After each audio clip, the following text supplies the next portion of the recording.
Right, so this is right the second episode of That Was the Week That Was. Yeah, obviously not the tune, the programme that we're doing. The tune I think is Amos Milburn, is it? It's got to be Chicken Shack Boogie. It's going to be Amos Milburn. Yeah. Right, so on that note, what we're going to do, yeah, is tell you that I love you, right? And then we're going to pick out a paper at random, point to one. So I was going to point to one of these old papers, yeah? Which one? That one? Tell me when to stop. 1, 2. Give me a number between 1 and 6. 6. Right, 6. So 1, 2, 3, 4, 5. So we're going for this one. So we're going for, right? Right. Let's have a look. The date, yeah? The date is, what is it? Oh, October the 30th, 1964. October the 30th, 1964. I need to get me reading glasses, otherwise I can't see. Yeah, because you can't swear on a current affairs programme. Right, oh that's interesting. Hide and Seek the Threads, which went nowhere. Great record, got released on Decca. Yeah, Hide and Seek. So that was the, I think this is the Wednesday they produced this paper. Could be wrong, no, this is every Friday. Okay, Friday the 30th of October 1964. Okay, you didn't get the intro for the tune. That was the week that was, because I've recorded that and we put that on between each episode. Yeah, so we've already got that at the end of episode 1. Okay, Elvis also released, I thought it was older than that, but Elvis released Ain't That Loving You Baby, which is a great tune. Okay, this is the front cover, yeah, and it's got, I'll just show you because people, they're not interested in the chat, they're interested in the facts. So that's what's going on. Okay, oh, bit of wind. Okay, so what have we got? Right, and just in case you can't see, oh, interesting. Yeah, yeah, just have a look there. The Dynamic Kinks. Yeah, I think they would have just, yeah, guest stars, but they're not headlining, so I wonder if they've actually, maybe they've just released, what is it, their third single on Pie, what was it, the one that went into number 1, was that their third, or was that their fourth? Can't remember. You Really Got Me, wasn't it? Yeah, You Really Got Me was their third. Their first was Long Tall Sally, that went nowhere. Sold about 300 copies, I think. The second single, what was it? The Kinks. Yeah, I'm just showing you there, the Kinks on the front there. The second single, that was, I think that sold even less. Yeah. B-side of Long Tall Sally is I Took My Baby Home, and that is penned by Ray Davies. Brilliant tune. I don't know why they didn't put that on the A-side. Yeah, but they didn't, and the rest is history. Well, almost, because their second record, which I can't remember what it's called, that's even rarer. I think that sold about 100 copies. And Pye said to Ray and his brother Dave and the other two, who no one remembers, you probably do, but I don't. Yeah, said, Ray, Dave, on your bike. Yeah, and apparently Dave Davis, I mean, I you know, I don't know for certain because I wasn't there, but they didn't like that. Yeah, they did not like that one little bit. No, not one little bit. Yeah, and apparently on their last record for Pie, yeah, well, weren't there like, but the record that was, if it went nowhere, was going to terminate. We're going to terminate their contracts. Yeah, apparently Dave Davis, Ray's brother, yeah, he slashed the cones, yeah, the speakers in frustration, yeah, and that gave it a real dynamic sound, hence dynamic Kinks, the real sort of reverb. Yeah, like someone's choking. Yeah, which is why, yeah, which is why, and I was going to make some sort of joke there, but it didn't come. Yeah, yeah. Which is why I think the Kinks should be up very loud, yeah. A, because it suits the style. B, obviously a lot of people liked it because it went to #1. So clearly that style, reverb, guitar, yeah. Early garage, yeah. The world's first British punks on vinyl, the Kinks, right, it was very, very popular, yeah, but it has to be played loud, so therefore, if it's popular, because you have to play it loud, surely that's an argument to have it being played loud. Not only that, right, it also means that people are going to pay more attention, because everyone's going to think, everyone's having a choking fit, in which case they're more likely to do something about the care crisis. Do you know what I'm saying? Yeah? Because they're actually going to take notice. Yeah? Which is why, yeah, I think that people who are frail should always get the best treatment, yeah, at music venues. Yeah? Because at music venues, yeah, if they're really, really poorly, yeah, people are going to notice. Why? Yeah? Because all the great people love my kind of music, yeah? So they're all going to be there, yeah? And they're more likely, yeah, to do something about any coughing fit that someone might have. Do you follow my line of argument? Is it a good one? Yeah? Yeah? So it begs the question, why can people think we give such good care in this country, yeah? A, all the old people are dying, but, and I'm not saying there's a correlation, yeah, there's correlation and constipation, or is it?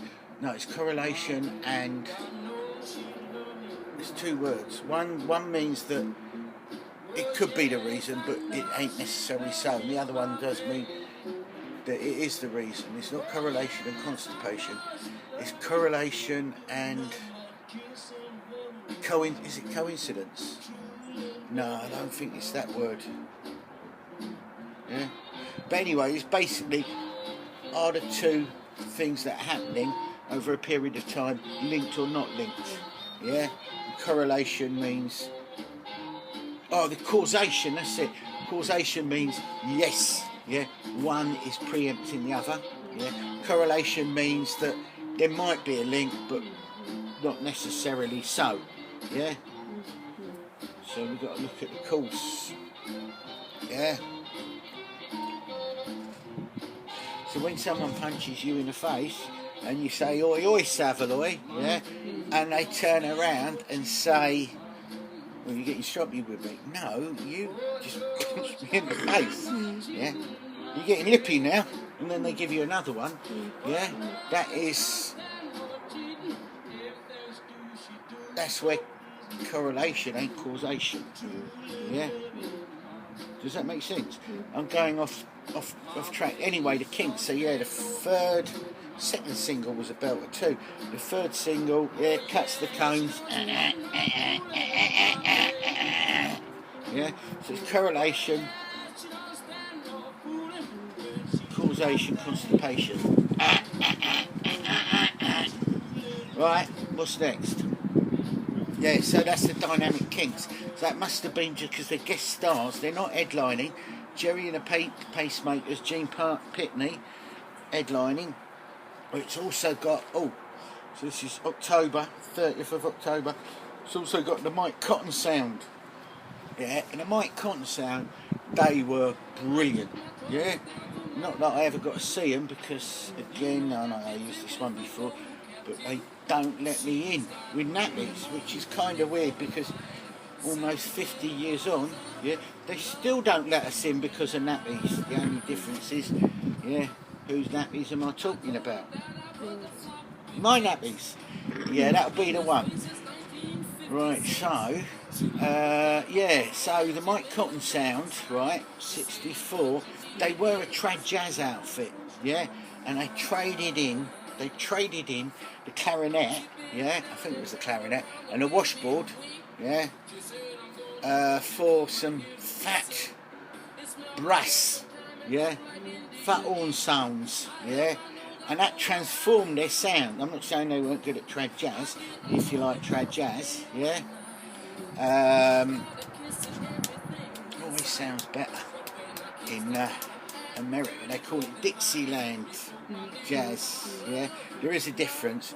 We had trad, yeah, mainly because of the washboard, I think, yeah, and to a lesser extent the clarinet, yeah, and also other stuff like a T-chest, slap bass, that kind of thing.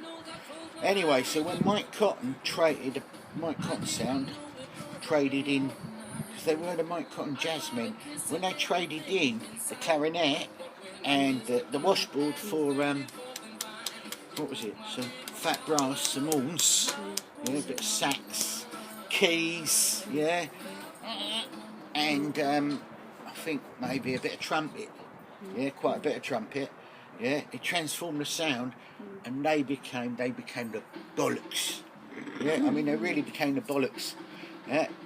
And what's my point? Yeah, so we've only got as far as the front cover so far. How interesting did you find that? Who are the guys on the front? Can you see them? Who are those guys at the top? I've never seen them before. Right? Okay.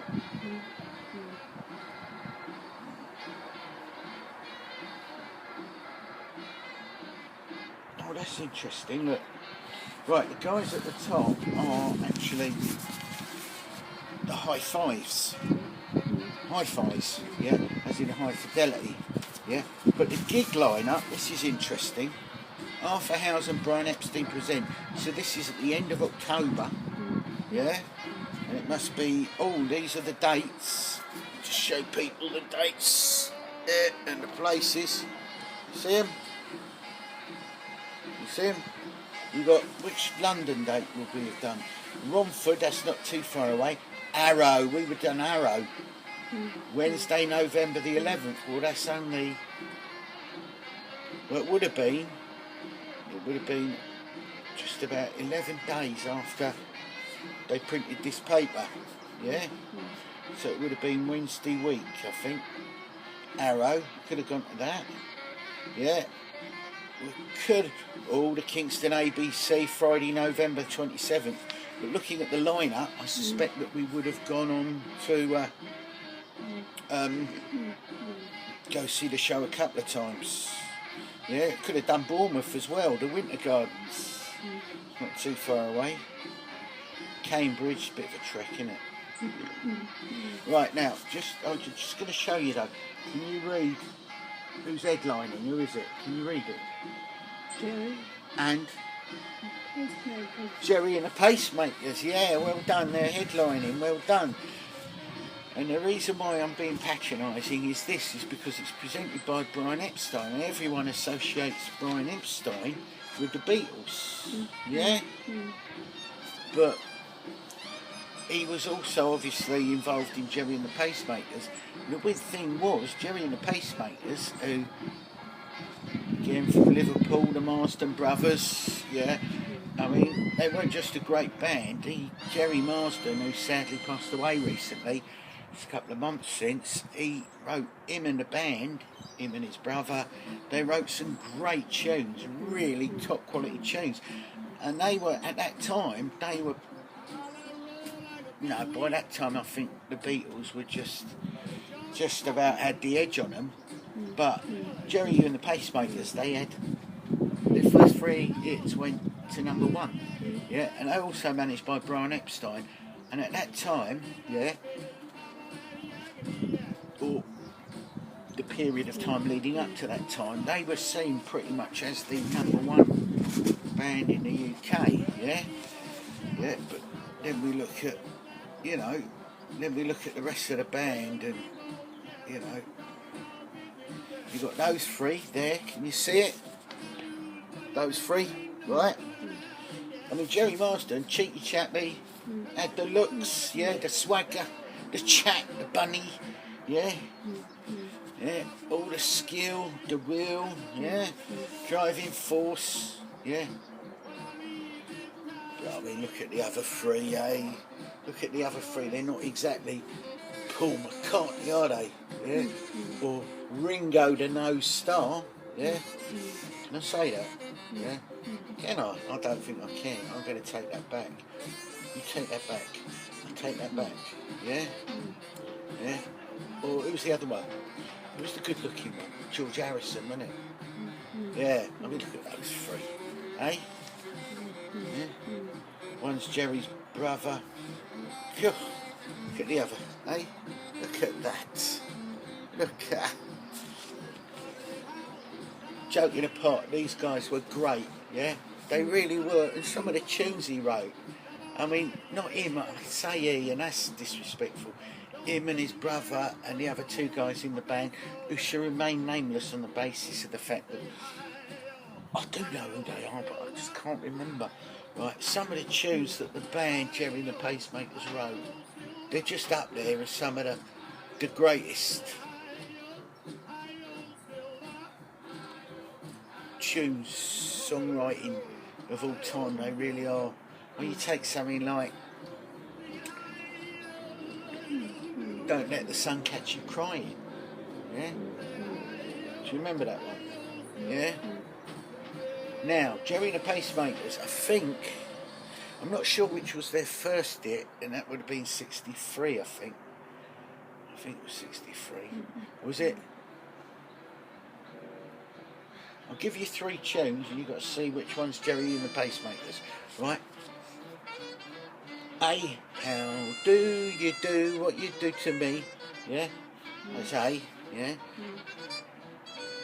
B, yeah. You really got me, you really got me, you really got me, you really got me. So was A, Jerry and the Pacemakers, or B, Jerry and the Pacemakers? A is how do you do what you do to me?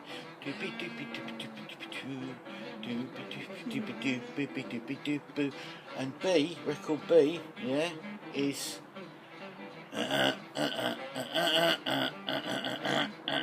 all day and all of the night to have a good time. So that's a different tune. But which one? Which one is the first one, Jerry and the Pacemakers, or the second one? The second one. Right, so it must be my singing then, because no, the second one was the Kinks. Right, okay, I'll try another one. I like it, I like it, I like the way you put your finger through your hair, and I like the thing they tickle your chin, and I like to. I was thinking of something that rhymes with chin, and it was a rude, so I stopped singing. But is that a Jerry and the Pacemakers tune? It is, yeah, and it was. I think that was their second number one, and then they had a third, but I can't remember what the third one was. Don't catch. Oh, is this still recording? Is it? Hang on, let's have a look. Is this still recording? It is. It's still recording. And we've only got past the first page, so for those, I just want people to see the lineup. Hang on. Where is it? Hang on. It's on. There we go. Can you see that? Yeah. Right. So for those of you that can read that, have got this far, the lineup: Arthur Howes and Brian Epstein were presenting Jerry and the Pacemakers. Yeah. Gene Pitney. Hang on. Where is it? Gene Pitney. Yeah. Guest starring the dynamic Kinks, Marianne Faithfull, Mike Cotton Sound, yeah, and Bobby Shafto and the Roof Raisers, yeah. So basically, you've got, right, Jerry and the Pacemakers. He's got the Beatles link. He would have grown up with the other lads, and also Brian Epstein there presenting. You've got the Kinks, yeah, and you've got Marianne Faithfull linked to who? Not the Who, the other lot. Who's the other lot? Look, no, we mentioned the Beatles. Rolling Stones, that's it. So look, on that bill there, on that bill there, you've probably got a who's who, yeah, of the biggest bands in, and of course you got the link to the Who as well. Where's the link to the Who? Who is the Who's current drummer? Who is the Who's current sloppy drummer? Who? Is it Mike Tyson? Yeah? Is it Tony Pony or is it Ray Starkey? Right, okay. The Who's current drummer, is it Mick Jagger's son? Yeah? One of his sons. Yeah? I don't know if he's got any sons, I apologise. Right. Mick Jagger's son? Yeah? Or Ringo Starr's son? Yeah? Or John Entwistle's son?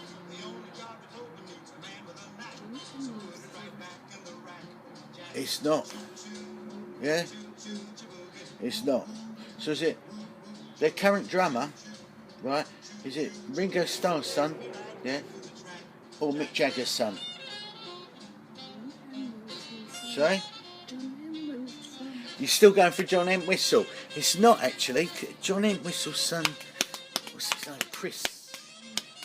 Yeah, but no, it's name dropping there, isn't it? That's bad. I'm sorry about that. Yeah, at least I think it is. Right. All right.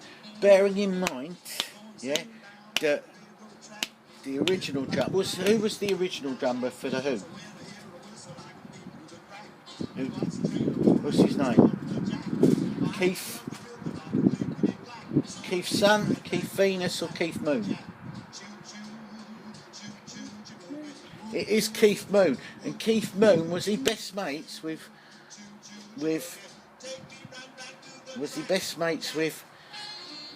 Aretha Franklin, yeah, or Mick Jagger, or Ringo Starr?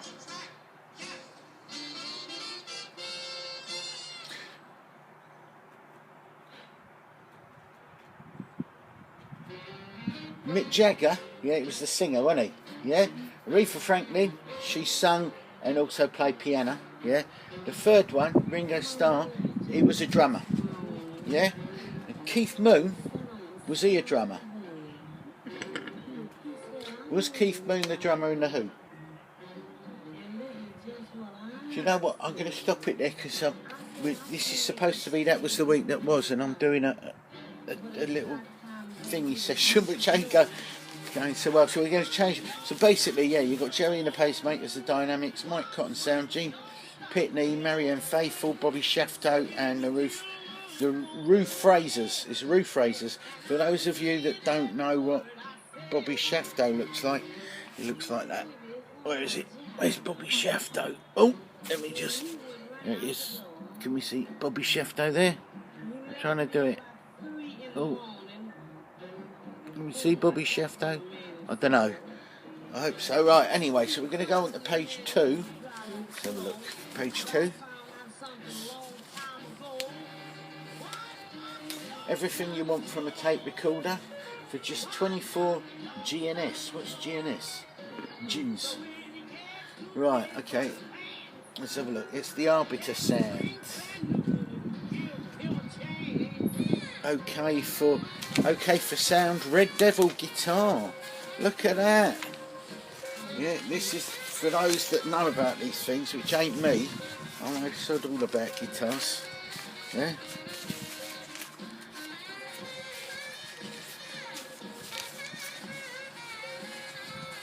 There we go, look. The Red Devil, okay for sound. Red Devil guitar. Can we see that? Hang on, I've just got to make sure it's on there. That's the Red Devil guitar for those of you that can read these things. And there's the Red Devil. There he is, the Red Devil. Oh, the Red Devil. Oh, scary. Can you see the little Red Devil there? You see it? Yeah? Yeah? So what instrument is that? It is a guitar, good. Right. Sorry, that was... Oh, Julie just keeps going up. That's interesting. The article's by Andy Gray. Right, now there's an article here about the Stones. The Stones are off again. Yeah? Okay, I'm just going to show the picture. Yeah. The Stones, can we see that? Where's the word again?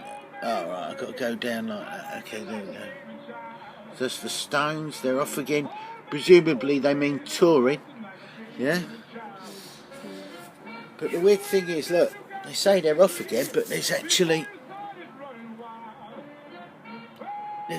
about 9 people in the band there. Look, 1, 2, 3, 4, 5, 6, 7, 8. 8. But that's all right because as the years go by, yeah, a few go on to pastures new. Yeah, I do like that hat. Look at that hat. There it is. Where is it? Can we see that hat? I'm just showing the hat. There we go. Oh, can we see the hat? People see the hat, and I think that's Keith Richard, isn't it? Is that Keith Richard? Well, that might be Keith Richard. So who's that? Someone? That is... No, it is... There's two... That is... There's 2 pictures, that's why. Yeah? Well, there's 2 pictures, 1964, but there were only 8 of them. Yeah? That can't be right. Yeah? They're hiding someone. They're hiding Brian James. In that one, they're hiding Brian James, and on the other side, yeah, they've half hidden Brian James in the photo. Yeah? It's bad, isn't it? Yeah? Did we see that? Oh, there's something about Brian here. When he discovered it was me asking for my bare shoulder to be signed, his reply was quite saucy. Then he grinned and walked on towards Brian Jones, who was standing quite alone at the far end of the hall. Interesting. So this is page 3 of the New Musical Express in October 1964. Yeah, the Stones have only really just emerged. Yeah, I think Satisfaction was the back end of 64, something like that. Yeah. But that's interesting. So even as early as 64, yeah, he grins and walked on towards Brian Jones, who was standing quite alone at the far end of the hall. Yeah, so New Musical Express, Friday the October the 13th, 1964. That is an exclusive. Eh? Hang on. Oh. Yeah, it's Bill Wyman. Bill Wyman. Not a wee man. Bill Wyman. Yeah, apparently he had a mob of fans round him. Yeah, some sort of knowing, come on, smile. Yeah, and someone really, who was it? He's signing autographs, clutching a bag and many pencils. He's sheltered behind a huge pair of sunglasses. Yeah. Must have been a big pair of... Well, it does say huge pair of sunglasses. Sunglasses before dark. That's weird. Sunglasses before dark. But this song here, which is the original, the Cadets, I think it is, Stranded at the Jungle. I'm sure this was covered by the Cramps. I'm sure they did.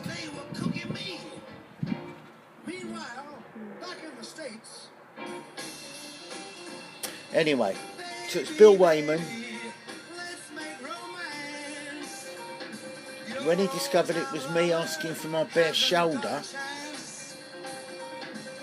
to be signed, so this means that the article was done, it's got to be done by, well, I presume a lady, yeah?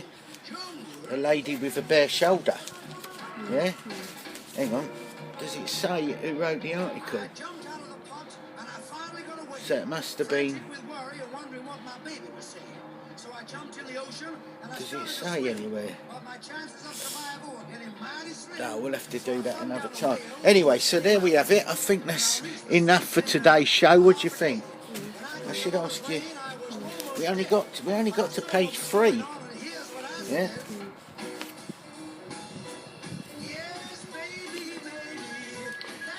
Look, we're going to finish the show by doing a picture of. I think I should go on to another picture. One more, should we? Who's that? Who are those guys? Tommy. That's got to be. Isn't that the Valli Boys? It is. It's. That's it. Now I'm going to show this bit. Who are the Valli Boys? The guys from the New Jersey Boys. Yeah. Were the New Jersey? They were known as. I think they did a show up in town called the Jersey Boys. Now, were the Jersey Boys? Were they? Yeah. The Rolling Stones. Yeah. Jerry and the Pacemakers, or Frankie Valli and the Four Seasons. The act, the Jersey Boys. Bearing in mind the Jersey Boys. New Jersey, innit? It's America. Yeah, with the act, the Rolling Stones, Jerry and the Pacemakers, or Frankie Valli and the Four Seasons. Which one are you going for?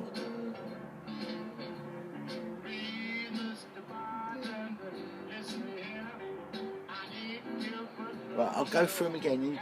You tell me to stop when I get to it. The Rolling Stones. Yeah. The other one that I can't remember, and Frankie Valli and the Four Seasons. It is, and was that the one that you were thinking of earlier? Good, it is Frankie Valli and the Four Seasons, and we're going to end the